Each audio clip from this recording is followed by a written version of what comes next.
Welcome back to the Two Promises podcast. Let's dive right into another exciting adventure with BD and crew as he pursues his new passion of one day finding the most epic bourbon.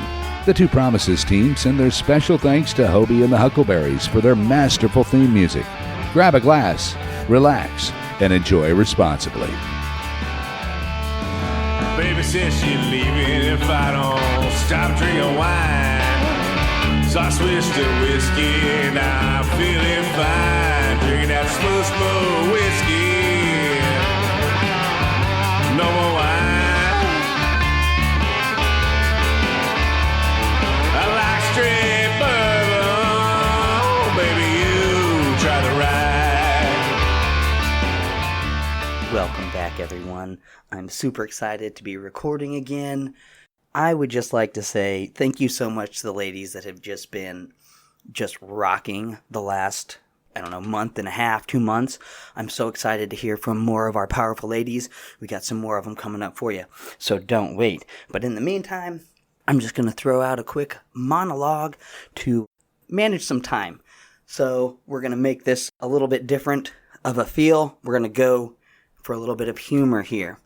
So, the elections are over. I think we can all breathe again. I know I can a little bit more. Things are settling back down. Again, we still don't know what the future holds, but we at least have some idea of who's going to be kind of whatever. Doesn't matter. Elections are over. We can breathe again. I can breathe again. We're going to humor. That's where we're doing it. So, funny story. Recently, I got to see my doctor. My real doctor. Which was the first time I actually got to meet him face-to-face because of, all the social distancing and the protocols that we are doing to reduce the spread, which is super important. So, I'm glad that we're doing that. Long story short, the situations surrounding our meeting are quite comical. So, mostly because of how I needed to approach him to bypass some of those social distancing barriers to see him more readily, based on how all of our scheduling systems work. So I had to go to the emergency room because I had some pain in my groin area. I suspected a hernia. And just as things would have it, my hernia was not, let's just say, showing. And for those of you who are not aware of what a hernia is, this is going to be more of a medical episode. So we're going to talk about some gross things and some anatomy things. So if this is not you, maybe find a different episode. Not trying to, provide content to the wrong audience here. So be careful, ears what you hear, or whatever, I don't know. But humor, right? So, I got a hernia. Well, I suspected a hernia. And for those of you who don't know what a hernia is, it can kind of appear in different areas, kind of in that groin area. And men are actually a lot more susceptible to them than females. And again, I'm not a doctor, so, don't do anything weird with the things that I say, because that would be really weird. So, your men, because of how our reproductive organs develop, they start out inside of us and then they drop and lower over time. Females, they kind of stay inside, and that turns into the female reproductive organs, uterus, all that kind of stuff, right? But that is a more dense organ structure than what we men have there. We have mostly just muscle tissue, some connective tissue and stuff to hold it in there. So we are a lot more susceptible to this for different things. Things that could be load-bearing, grunting, bearing down, lifting heavy things, manly things. Caveman smash, right? Okay, how exactly they occur, whatever. Just know that they happen. And those are some of the reasons why. Okay, so I'm finally getting to see this doctor who I have been trying to see since last year. And we won't get into that. But I look at him, he looks at me, it's kind of like our little annual check-in, It was really good to see him, really good to hear his voice, I'm not going to lie. So I'm leaning back in my chair, you'd think that I was just gangsters all get out. He kind of sits down, makes himself comfortable. I got my hand kind of maybe in my pocket or, holding my groin area. Well, I'm sure I looked so thug. And Like, yeah, good to see you. He's like, yeah, you lost some weight. I'm like, yep, lost about 30 pounds like we talked about on the phone. And it's like, so what's what brings you in? So I had to go through the ER, then get them to ask for a walk-in appointment, so then I could get scheduled for a walk-in appointment. So that's kind of how it works. So then I finally got to walk in, right? So I walk into the ER, and then I walk into also a different appointment that had nothing to do with it, but I, walked in there and talked to them about it, and then I finally got to talk to my doctor about it, who actually does exist. He is not a, robot or whatever, just a voice behind a phone. So I'm holding in my guts, because that's essentially what a hernia is. It's whenever your guts kind of poke out through your abdominal wall, your intestines, your abdominal wall, like inside your body, and then could get trapped just somewhere outside of where they're supposed to be.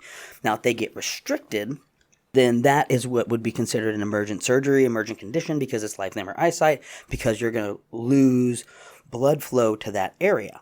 Now, obviously, gut health, guts, all that kind of stuff is very important, and if that starts dying, well, that cuts out what we can do. So we need to reduce as much tissue damage and death of the intestines as we can, so that's why it can go into an emergency surgery procedure category or whatever. But until then, it's one of those things that you just manage, or you get a workup consultation for to get a surgery to correct it if it does not repair itself. Depending on your lifestyle, your line of work, the things that you do would lead into one's decision to maybe have this procedure. So, having finally gotten to talk to a doctor about just a myriad of issues that I have that I would really have liked to have discussed with people, but I kind of just bottled up like an idiot and didn't really get off of my chest in a timely manner. So, it all kind of came out at once, all at the wrong time. Right before a pandemic. So, anyway, now I'm spilling my guts on the air as I'm holding in my guts. So we're talking about this and some of my anxieties and some of my concerns and some of my wellness things, because that was the thing about the whole health thing that I really liked about my doctor whenever I first talked to him, is how he saw me as a whole person, and how he saw that I was fighting my battles, I was fighting some of my struggles, particularly with alcohol consumption and with the food that I was eating, my lifestyle choices, to be real. And I can't just say it was alcohol, because it was also the food that I was eating, because the food that I was eating was also driving. It was just a cycle of whatever habits that I had established. Let's just put it like that, because that's the truth of the matter. Because alcohol is a medicinal therapy. Period. End of statement. It fits into drug categories. I'm not even going to get into that, because we're talking about humor and how I'm holding my guts in. Because that's the purpose of this, right? I don't know if it's because it's the day after St. Patty's Day. I don't know if it's because I'm in a rush, because I need to go get groceries for the casa, or what. But we're just getting this out, right? Spilling my guts, holding in my guts, talking about hernias, hernia prevention, right? Good lifting techniques, right? Good lifestyles, reducing those anxieties, you know what I mean? So that you're not in a hurry, so that maybe you're not lifting things in an erratic motion. I'm not saying that that's how I got my hernia. I'm just talking about some general preventative tips, because, we are having to move a little bit more into isolation. I don't know who has access to what healthcare or what, so the more information that we can kind of get out there collectively, I believe is just going to create a lot more comfortability and safety and security around the topic of health. Maybe if we can talk about it from ways and angles that we don't see in some of the traditional education system, which I'm really excited to see a lot of improvement there from whenever I was, a student in my more formative years. But I digress, because again, checkup. I'm having my checkup.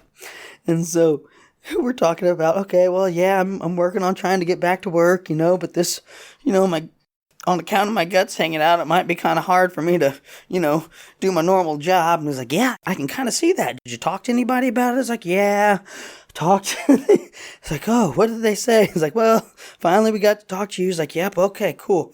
Yep, well, I guess they couldn't see the guts hanging out because they were just not in. But yeah, I think that everything is trending towards incarceration. So that is the term. $1 million word there, because that could save a life, right? Talk about the golden hour.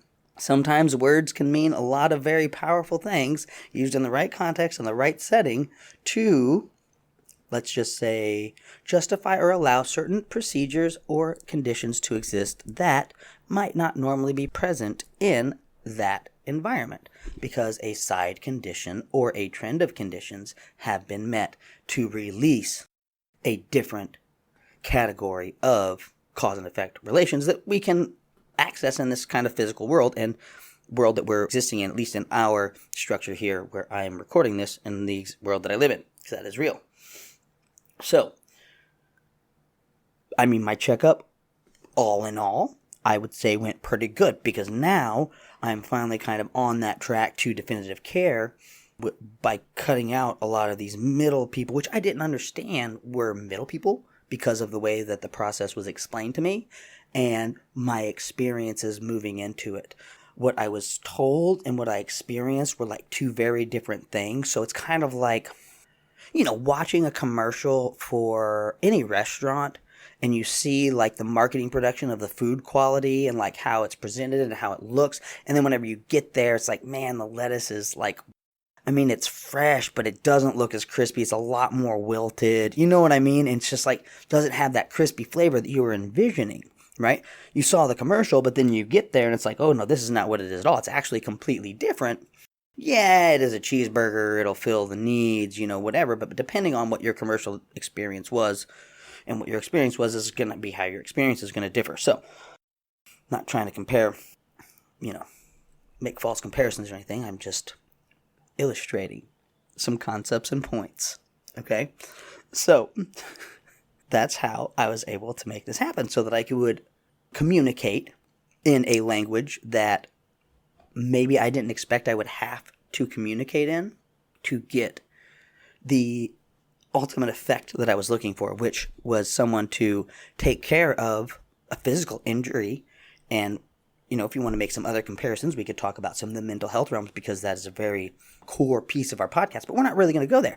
I just want to leave that little nugget because we're going back to this very physical dysfunction or disorder, right, of a hernia. So now I'm getting permission to advance or level up in this healthcare process. Because, why would they release funds to somebody who doesn't really need it or take a doctor off of a operation for someone who needs it more expediently than other patients? So that's kind of the rationale behind the triage process and some of these words that are used and communicated to patients in the hospital. So I really don't know what people's experiences are with doctors or the healthcare industry, and I know it varies by person and by what your experiences have been. So maybe this will shed a little different light into some of these words that you might have heard either on the news or in the healthcare realm, and maybe you haven't really Googled it or whatever. And I'm not trying to belittle anyone or whatever. I'm just kind of, again, talking about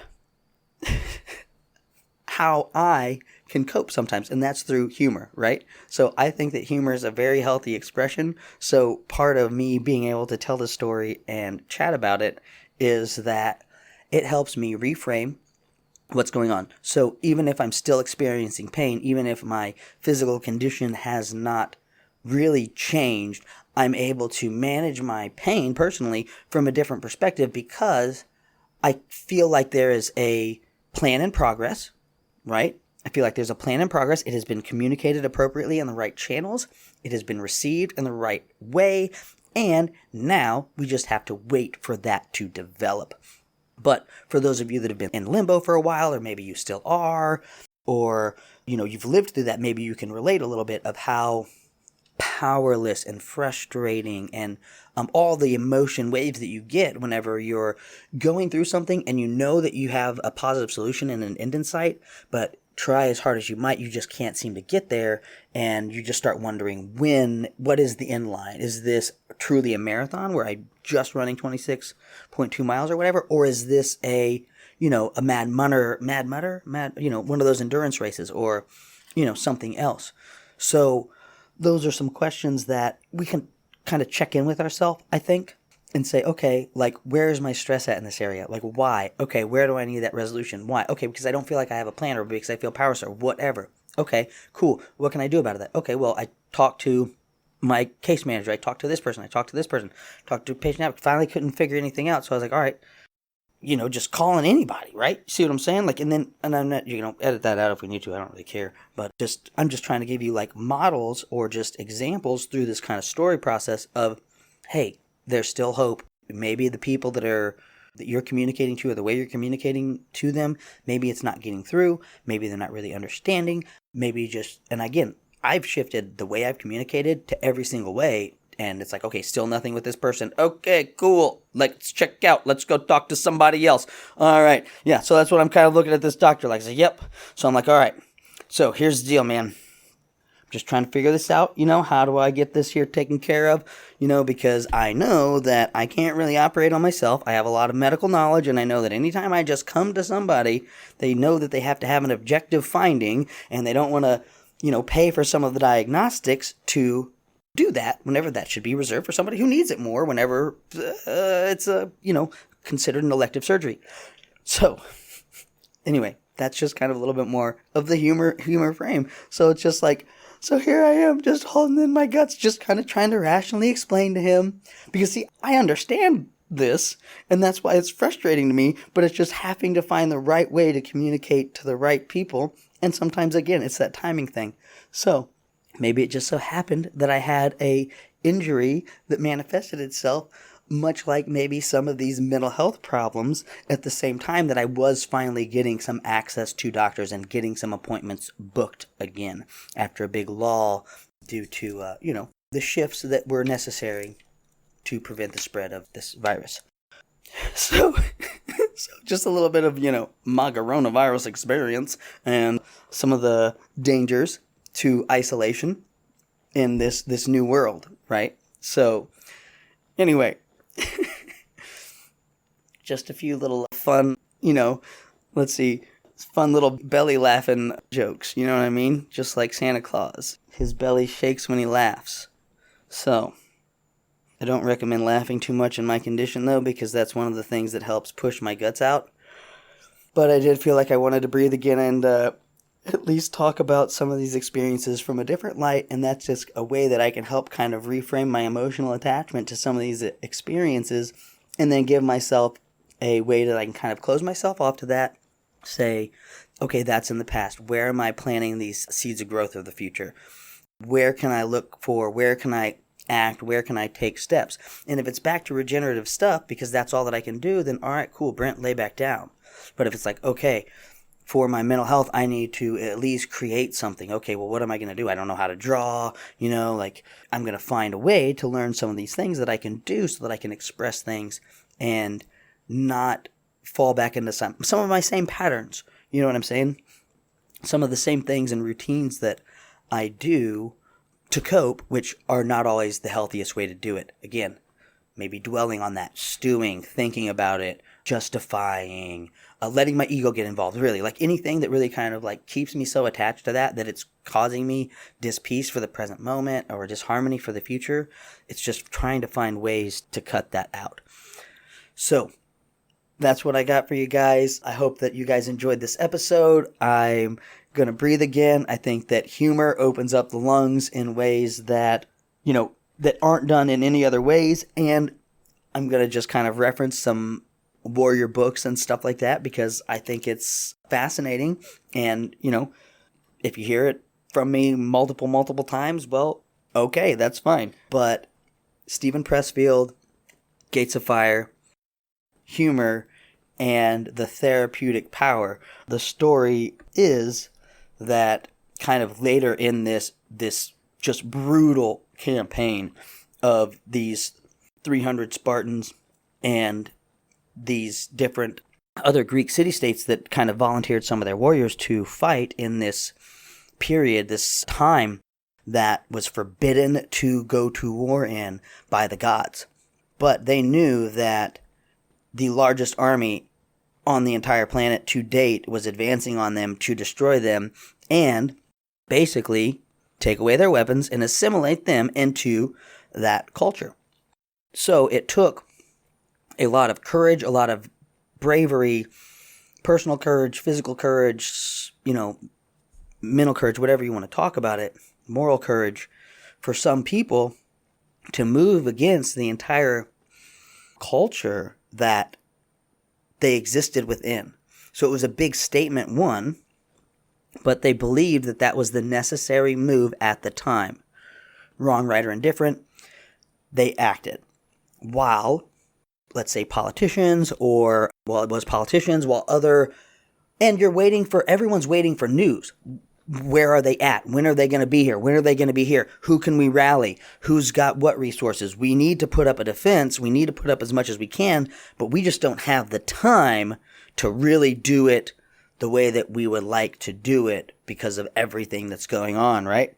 So, the Spartan king, the king of this community of warriors who that was their job within the Greek city-state system, was they were to train to be warriors to defend the populace, while all the other kind of city-states or whatever, and I might not be using the words right, but they would field their own armies and they would defend themselves, but it wasn't like a complete unity where they would fight for like a common cause outside of whatever their kind of fiefdom was or whatever their structure was.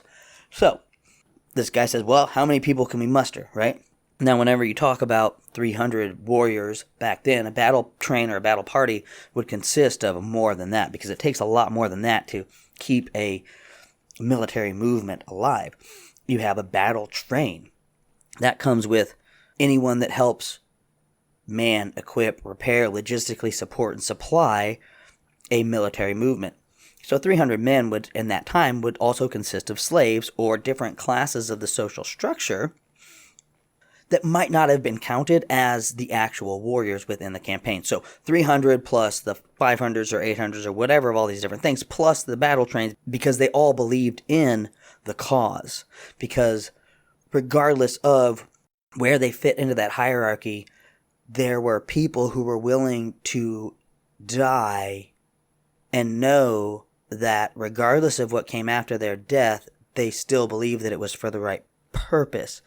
And it was that commitment by a relative few amount of bodies, slave, freemen, warrior class, etc., that stood up to, again, what at the time was the largest, most powerful, whatever army in the world. And if it was or wasn't, whatever, that's the way it was communicated or understood to the Greek city-state. Right. So, humor.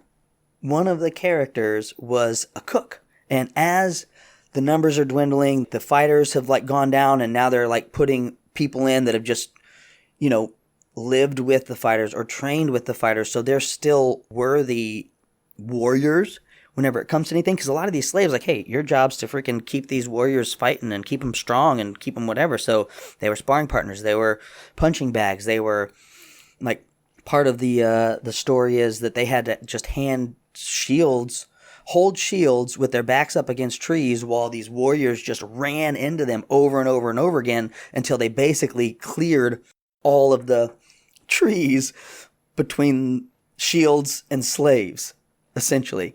It's the way the story kind of runs. So, but these people are like, yeah, dude, I'd much rather get mashed between wood with you dudes than do whatever it is over there with those dudes. So, they would also know how to put their people's armor on. They know how to nurse some of those wounds, because if you're a warrior, you're going to learn how to be a better warrior by engaging, by being dynamic, by fighting, and by losing, and by having mistakes, and by getting your bones broke, and by having bad things happen to you. And so your recovery process and stuff like that, and your ability to play that mental battle game of any type of combat sport is just huge. So, there was a very tight relationship that I think is understood from like a modern perspective on how things kind of relationships were.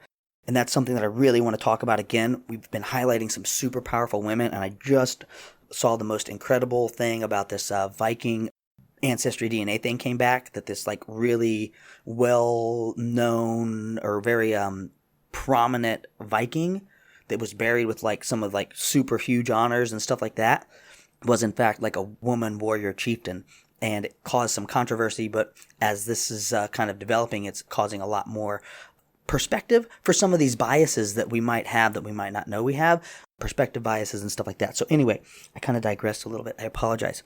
Back to 300 and humor, right? So these guys were like, all right, cool. Maybe we can go back to just smashing each other between trees whenever this is all over. That sounds like a lot more fun, guys. Okay, cool. Let's go back to that. So that's kind of what these guys are going through. But part of the way that these guys kind of got through it was as they're kind of grunting underneath their shields, like they had this guy who was a cook, and he had a different accent. And so as he's preparing the meals for these soldiers who are just exhausted, I mean, they've been relining up over and over and over again and not getting their rest periods, and having to treat casualties and move casualties off the field of battle and prep strategies and counterattacks for the different types of formations that they expected to come against them.